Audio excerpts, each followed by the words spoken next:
recíproco na prisão, onde o estuprador costuma ser estuprado. Se no respeitável Joanir Ventura, esses são os desejos e fantasias despertados por um crime violento, o que se pode esperar do guarda da esquina? Será essa a contribuição da imprensa brasileira para a política criminal? 4 décadas depois, a evocação do título já está aliviando o auditório, estamos próximos do fim. 4 décadas depois, a influência das práticas judiciárias na produção de subjetividade, preconizada por Foucault nas conferências cariocas, é uma constatação preocupante. O poder punitivo é hoje, indiscutivelmente, como de forma pioneira asseverou Raul Zaffaroni, um poder configurador, no qual passaram a espelhar-se outras instituições políticas sociais. Nosso Estado de Direito, eu recorro aqui, não sem algum pudor, a essa síntese jurídico-política crescentemente desacreditada, nosso Estado de Direito caminha à beira do precipício, acossado pela mesma fera que na história contemporânea sempre avançou sobre ele, o Estado de Polícia. Hoje, essa aliança sinistra e proteiforme entre o capital videofinanceiro e o sistema penal que se irradia, modela e domina o aparelho do Estado e as relações sociais. Numa palavra, o fascismo. O que diria Foucault de uma UPP? Esse controle totalizante que dispensa a instituição para ser servido nos lares e vielas da pobreza. Esse delivery de arbitrariedade e supressão de garantias que, para ser imposta num bairro de classe média, precisaria da decretação do estado de sítio. Em sua aula de abertura do curso ministrado em 77 e 78 no Collège de France, Foucault descreveria a regulamentação de um dos espaços de segurança que tanto interessaram. Tratava-se de uma regulamentação que teve vigência em algumas cidades europeias entre o ocaso da Baixa Idade Média e o século XVII.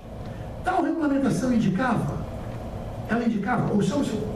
às pessoas quando podem sair, como, a que horas, o que devem fazer em casa, que tipo de alimentação devem ingerir, proibindo-lhes este ou aquele tipo de contato, obrigando-os a se apresentarem a inspetores, a abrir sua casa aos inspetores. Eles estavam então tratando da regulamentação destinada ao controle da peste.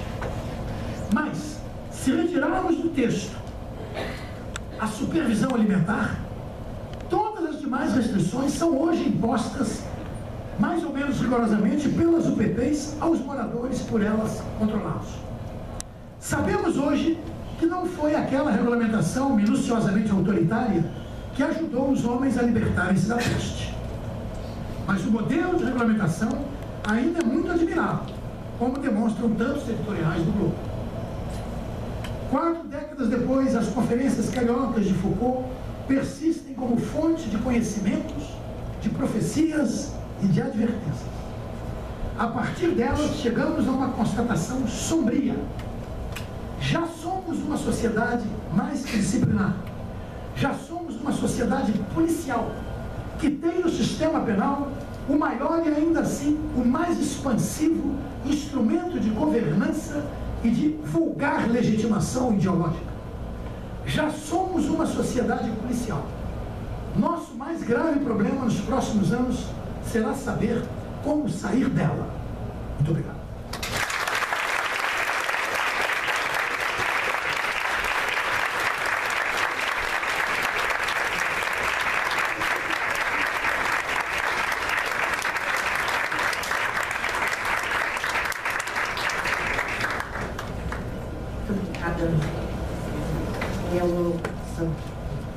Sombria, exploração,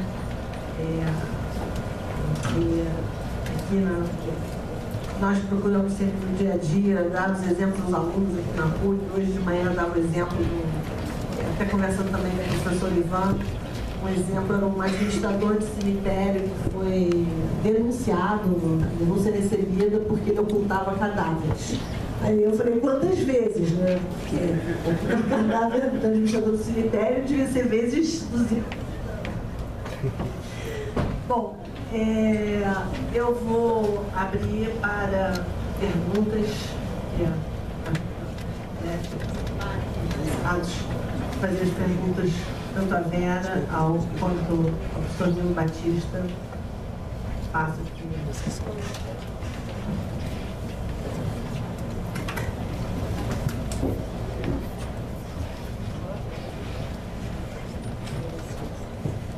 Boa tarde, meu nome é Yasmin, sou da Psicologia da FMJ, me formando, trabalho em estágio no DEGASE.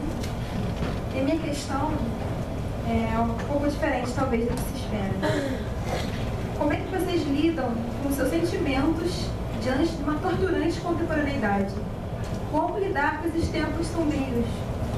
Como vocês fazem para não cair na desesperança?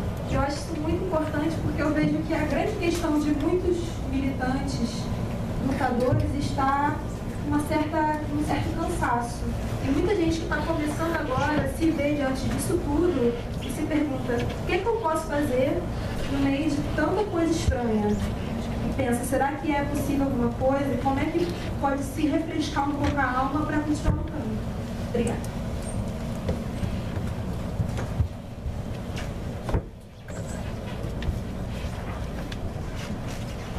Eu tenho muita esperança dos jovens psicólogos, estudantes de direito. Eu vejo, eu estive agora na USP, na sociologia da USP, que é um centro, né, de pensamento conservador brasileiro. Gilberto Vasconcelos é um professor que trabalha, né, como eles chamam de educanismo, né, assim, para trabalhar as ideias, se contrapondo a Darcy Ribeiro, ao movimento que tinha aqui no Rio de Janeiro. Hoje, e aí a USP está com uma produção sobre o sistema penal maravilhosa, me surpreendeu muito, talvez mais do que a sociologia no Rio de Janeiro, com certeza.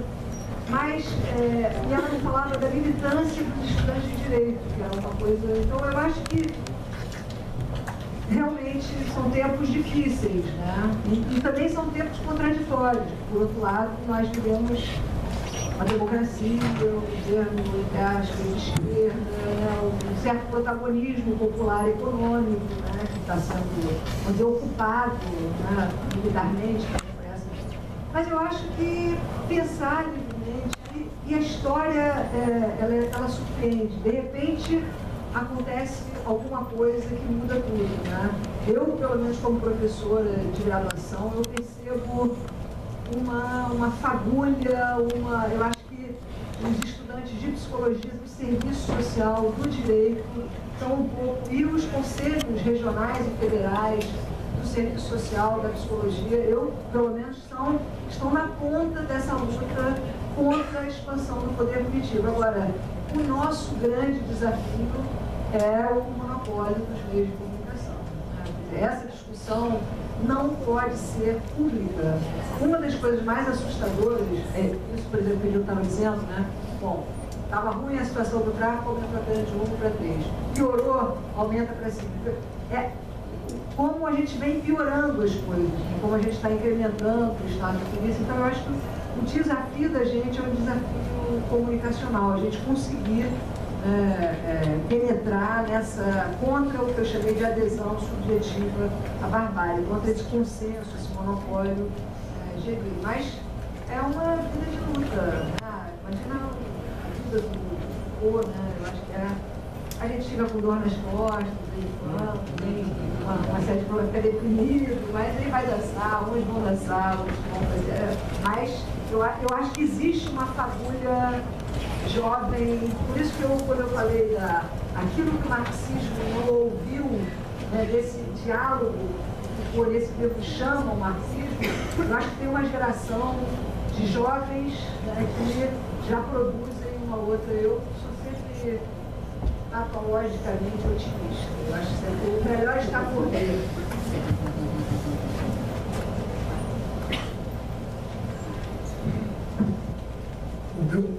Queria acrescentar o seguinte: a psicologia trava uma grande luta para não se submeter, para o psicólogo não ser mais uma lente do vigilantismo, porque a pretensão do sistema penal autoritário é fazer com que o sujeito falar com o psicólogo deve ser divertido, nem quando ele vai falar com a polícia. Olha, a polícia vai falar, pode ser usado. Essa é a pretensão deles. De fazer do psicólogo uma câmera, uma coisa de interiores ali. Isso é a pretensão. Então, os psicólogos estão numa linha de frente. Quanto antes de só com, enfim, os professores têm aqui dentro essa sala.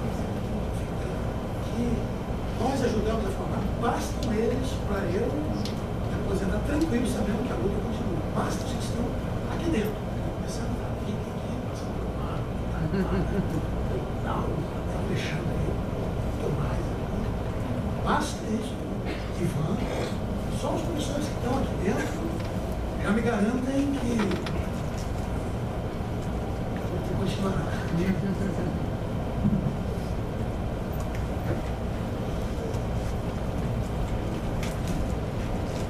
Obrigada pela palestra, brilhante. Queria fazer uma pergunta a vocês. Ultimamente tenho me deparado com vários trabalhos que criticam o Estatuto da Criança e do Adolescente, digamos, nas críticas, um pouco na linha que vocês falaram, da origem da judicialização de relações sociais a partir do Estatuto, mas também em outro sentido, a divisão entre abandonar os infratores teria aberto as portas para o encarceramento duro e massivo dos infratores, até chegar às cárceres, às cadeias controladas, enfim, dominadas. Ou o toque de recolher, que em alguns municípios é chamado de toque de acolher, né? Como, na simbologia da proteção, né? E como eu sei que vocês trabalharam juntos na época do começo da implantação do Estatuto, da Unicef, do Universamento, onde eu trabalhei também, então eu queria saber o que vocês pensam hoje. Olha, eu me lembro que o Alessandro Barata, querido mestre de pastor, quando estávamos conversando sobre o meu livro sobre drogas, juventude pobre no Rio de Janeiro, ele perguntava o Estatuto tinha sido implantado, mas, usando o jargão marxista, as condições objetivas não tinham melhorado, né? A gente teve aquelas décadas perdidas e tal. Agora, eu acho que nós estamos vivendo tempos tão perigosos, né, que qualquer movimento no sentido de mexer, né, no Estatuto é um movimento de agora, aquela luta, né, que hoje até a gente já pode ter é fácil, historicamente, 20 anos depois, você fazer a crítica, vamos dizer, a idealização de que aquilo poderia mudar. Mas eu acho que hoje nós temos que, qualquer mexida que seja feita ali, esse estado de polícia entra e, principalmente, parece que existe uma campanha nesse momento mais forte do que nunca, e talvez hoje, né, a resistência que a sociedade brasileira tinha nesse assunto, hoje ela esteja muito mais debilitada. E é surpreendente isso, porque eu trabalho com uma tese, né, que nós perdemos a resistência à expansão do poder punitivo que nós tínhamos na saída da ditadura, por causa da obsessão pela segurança pública. Então eu acho que melhor não mexer. Qualquer movimento aqui, o fascismo entra e a expansão. Eu acho que tinha ali naquele momento, nós todos lutamos por isso, mas tinha também uma ilusão de que o jurídico pudesse transformar a realidade, ou que o Estatuto da Criança pudesse proteger as nossas crianças, mas não proteger. Mas mexer nisso, eu acho que isso é um território de disputas, né, consolidadas. Nesse momento difícil, eu acho que qualquer mexida aqui vai abrir uma furna e pode piorar a situação. Eu acho que não é um assunto, digamos, que eu tenho um conhecimento muito profundo. O que me parece, olhando assim, é que há uma divergência ainda. A lei abandonou digamos, o paradigma tutelar, mas o judiciário não. O judiciário não. E quando a própria pena assume essa veste tutelar, que eu referi antes, como, né, as medidas socioeducativas não vão ser tuteladas, porque essa coisa da tutela é que é um problema. Eu costumo empregar um argumento quando alguém de boa fé vem conversar comigo sobre comentar assim, eu sou contra qualquer operação. Eu costumo empregar o seguinte argumento. Eu digo, ó, o sistema penal juvenil é muito mais aberto do que o sistema penal de adultos. O sistema penitenciário, ou seja, tem mais liberdade vigiada, tem mais. E tem, digamos, o encarceramento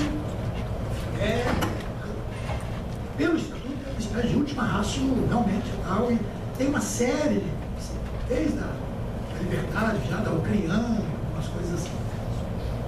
Ao passo que no sistema penal dos adultos é fantástico, paroxístico, encarceramento de vídeo, a reincidência penitenciária, não há, eu não sei como se dá a reincidência em termos de liberdade vigiada, em termos de criança, em termos dessas coisas. Mas eu sei qual é a reincidência penitenciária da penitenciária adulta. E é assustador. Penitenciária é aquele lugar onde, se você puser 100 pessoas, algo em torno de 70 delas vão voltar à infração. Então, é uma instituição que reproduz a identidade. Então, isso não se sabe nessas sanções não privativas de liberdade da juventude infratora, não se sabe.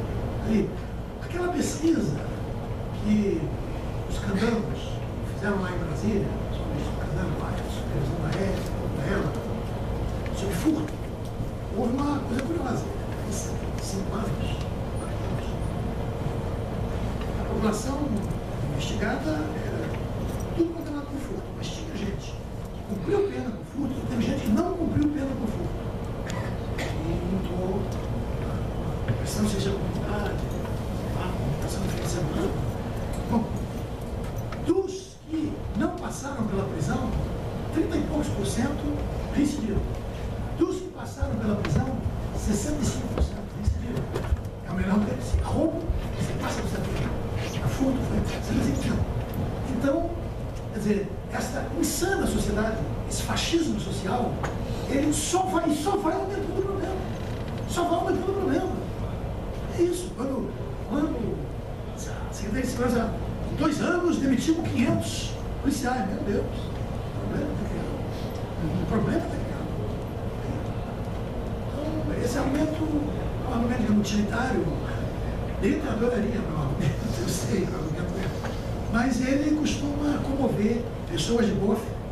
O fascista mesmo, que já está esse.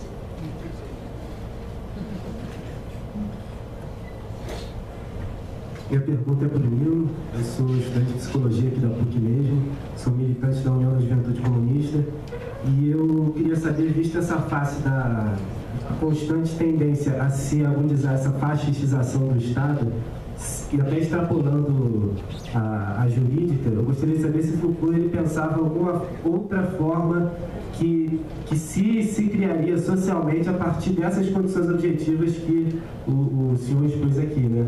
Ou seja, essa fascistização, como atuar nessa fascistização, nessa condição dada.